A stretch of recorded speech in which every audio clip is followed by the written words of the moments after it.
بسم اللہ الرحمن الرحیم. In the name of Allah, the Beneficent, the Merciful. جس کا تعلق امامت سے قائم ہے اس کو وہاں سے فیوز اور عنایات مل رہی ہے. ٹھیک ہے. جناب خلیعی موصلی ایک شاعر گزرے بہت اچھے اہل بیت اسلام کے مدام اشعار کے عراقی، وہ یہ بیان کرتے ہیں، یہ میں ربط مصائب پر آ رہا ہوں، وہ یہ بیان کرتے ہیں کہ میرے ماں باپ ناصبی تھے، دشمن اہل بیت، ان کے ہاں کوئی اولاد نہیں تھی. اس واقعے کو کتاب تحفۃ المجالس کے اختتام پر جو شعراء کے حالات ہیں اس میں لکھا گیا ہے. تو جناب خلیعی موصلی، موصل عراق کا شہر ہے نا موصل، اور وہ سارا تقریباً منکروں کا شہر ہے. صدام کی وہاں پر اسٹرانگ ہولڈ بھی تھا وہاں پر، اور آج بھی بعد میں آئیسس وغیرہ، تو اس کا تعلق وہی سے تھا. خلیعی موصلی کہتے ہیں میرے ماں باپ، خود بیان کرتا ہے، میرے ماں باپ تھے ناصبی، دشمن اہل بیت، یعنی کہ مثلا نیوٹرل ہوں، نہیں دشمن تھے باقاعدہ، اور کوئی اولاد نہیں تھی. جانتے ہیں منت کیا مانی؟ عجیب و غریب منت ہے.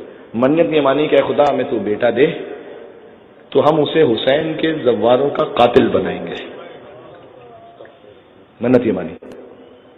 ٹھیک ہے، تو ہمیں بیٹا عطا کر دے.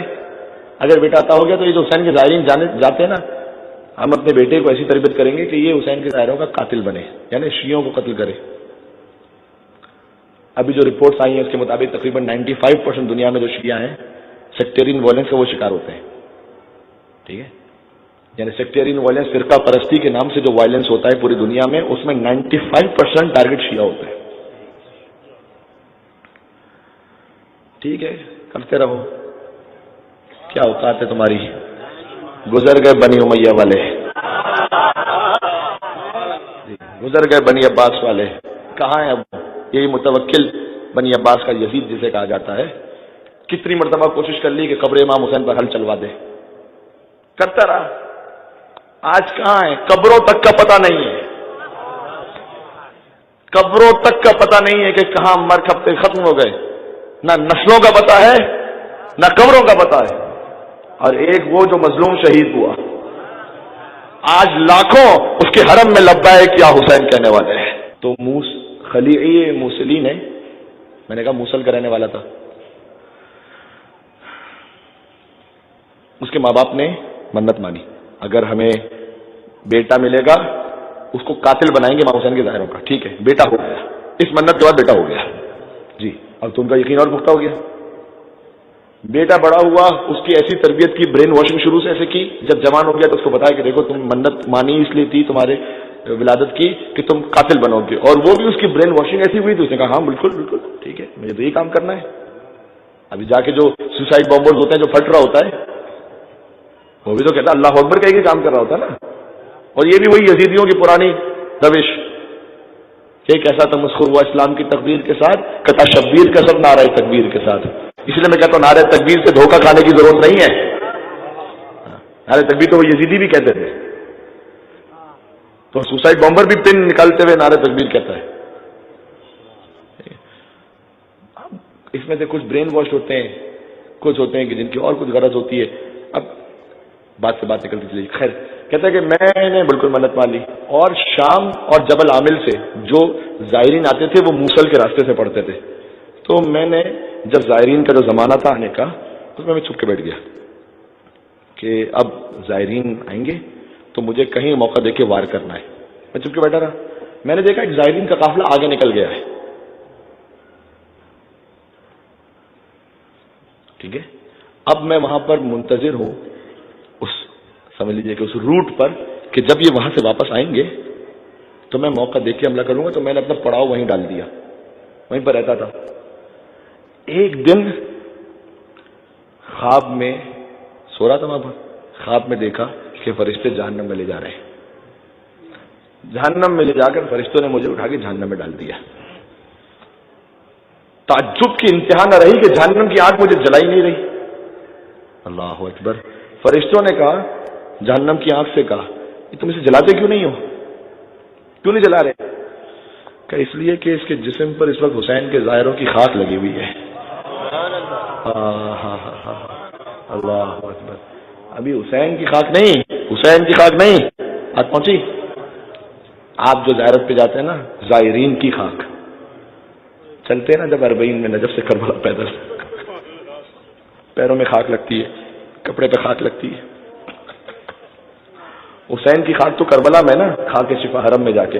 ابھی تو ہم راستے میں ہوتے ہیں. اس خاک کی اہمیت بتا رہا ہوں، اس خاک کی شان کیا ہے. کہ یہ جل نہیں سکتا، اس کے جسم پر تو حسین کے ظاہروں کی خاک لگی ہوئی. فرشتوں نے نکالا جہنم سے، سنیے گا، اس کو دھو ڈالا، پورا خاک ختم کر دی، پھر اٹھا کے پھینک دے جہنم میں، پھر بھی نہیں جل رہا. تو ملائکہ نے کہا کہ اب تو یہ خاک ہٹا دی ہم نے، اب کیوں نہیں جلا رہے؟ کہا یہ تو تم نے اوپر سے خاک صاف کر دی ہے، کچھ خاک اس کے حلق میں اندر بھی چلی گئی ہے، یہ تو اس کے جسم کا حصہ بنی ہوئی، یہ نہیں جل سکتا. کب بس اتنا خواب دیکھا، آنکھ کھلی تو محسوس ہوا کہ قافلہ یہاں سے گزر گیا ہے اور میرے جسم پر حسین کے ظاہروں کی خاک موجود ہے. سبحان اللہ، جسے حسین ہدایت کرنا چاہے. کہتے بس میں سمجھ گیا کہ معاملہ کچھ اور ہے، میرے ماں باپ نے غلط بتایا تھا. پہنچا، کہتا ہے فوراً میں نجف پہنچا، خود کربلا پہنچا بلکہ، اور میں نے جا کے امام حسین سے معافی مانگی. میں نے کہا مولا مجھے معاف کر دیجیے گا، مجھے خبر نہیں تھی. آپ کے زائرین کا اتنا احترام ہے کہ ظاہر کی خاک بھی اگر لگی ہوئی ہو تو تب بھی جہنم کی آگ نہیں جلاتی. تو مولا اب تو میں خود آ گیا ہوں آپ کے پاس، مولا مجھے قبول کر لیں. اس کے بعد یہ عظیم الشان شاعر بنا. مدح امام حسین میں اس نے اشعار کہے، نوحوں کے لیے اشعار کہے. اس کے کچھ اشعار ایسے ہیں کہ جو کربلا میں وہاں لگے ہوئے ہیں حرم امام حسین السلام کی ارد گرد. ان میں سے ایک شعر اس کا جو بہت معروف ہے، وہ شعر اس نے یہ کہا کہ اے انسانوں، اگر تم چاہتے ہو کہ جہنم کی آگ سے اپنے آپ کو بچاؤ تو میں تمہیں سمجھا رہا ہوں طریقہ کیا ہے. طریقہ یہ ہے کہ حسین کے ظاہروں کے قدموں کی خاک اپنے اوپر مل لو، جہنم تجھے جلانے سے انکار کر دیں گے. کہتا ہے کیونکہ میرے ساتھ خود یہ واقع ہوا. سبحان اللہ. اب سمجھ میں آ گیا کون ہے حسین. شاہ بھی حسین، بادشاہ بھی حسین، شاہ بھی حسین، بادشاہ بھی حسین. اللہ اللہ دین کی پناہ بھی حسین، اللہ اللہ دین کی پناہ بھی حسین، اللہ اللہ دین کی پناہ بھی حسین، اللہ اللہ دین کی پناہ بھی حسین. سر کو جھکایا بیت کی نہ یزید کی، سر کو جھکایا بیت کی نہ یزید کی. حقا کے بنا، حقا کے بنا لا الہ بھی حسین. دم دم دم دم حسین مولا حسین، دم دم حسین مولا